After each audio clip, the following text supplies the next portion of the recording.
Hey everybody, welcome to Drive Thru Review 357. Today we're going to talk about the Harbor expansion for Machi Koro. Machi Koro was a game that came out last year in a limited release, and it has now come out in a more widespread release, as well as now the expansion has come out. So I've already reviewed the base game of it, and I'm going to kind of spoil a little bit. This actually definitely improves the base game, no question. So there's a couple of small changes to the game. Let's go ahead and take a look at those, and I'll tell you more what I think about it. So the first thing to notice is there's 3 new landmarks in the game, and one of these actually is pre-built. If we take a look at the City Hall here, this actually says, immediately before buying establishments, if you have 0 coins, get 1 coin from the bank. So after you've collected any coins you may not have gotten, if you have 0, you automatically get $1. We've also here got the harbor and the airport. And you can see the airport here is going to cost you $30 to build. But once you build it, if you build nothing on your turn, you just get $10 right from the bank, which is interesting. And the harbor actually interacts with a couple of the new establishment cards. And this only costs $2 to build.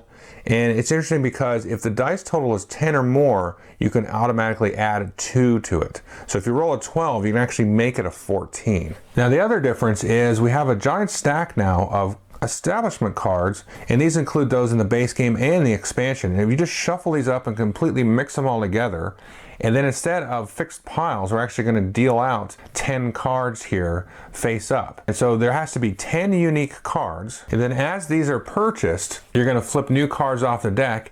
And if you get a duplicate card of one that already exists out here, like this mackerel boat, you're just going to go ahead and put that on top of the existing mackerel boats, and then keep flipping until you have 10 individual cards. So speaking of cards that work with the harbor, we've got here the mackerel boat and also the tuna boat. Now the mackerel boat's interesting, so if you have a harbor, you get 3 coins from the bank on anyone's turn. And the tuna boat is even better. On anyone's turn, the current player rolls 2 dice. If you have a harbor, you get as many coins as the dice total. So if you've built the harbor, you can get a whole bunch of points for this, especially if you had 2 tuna boats. In addition to the new cards, also give your shopping mall a lot more cards to interact with. If you look at this here, each of your coffee stands and storefronts establishments earn +1 coin. So there's a few more of those to sort of combo with and get some extra money out of. But on the other hand, there's a couple of these new purple ones. So let's take a look at the publisher. This kind of counterbalances the shopping mall here. So it says get 1 coin from each player for each coffee shop and storefront establishment they have on your turn only. So this, if you roll a 7 on your turn, you can sort of, hopefully, if you roll right, do some damage to somebody that has built up that kind of strategy.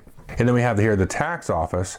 It says take half, rounded down, of the coins from each player who has 10 coins or more. So this can be very interesting because as somebody starts to build up, those big turns where they start getting a lot of points, this can do some damage to them. But again, you got to roll the dice to get this. So that's definitely not all of the new cards in the expansion, but a key to the expansion is the whole shuffling of both sets, dealing out the 10 cards. So you're not presented with the same, cards every turn.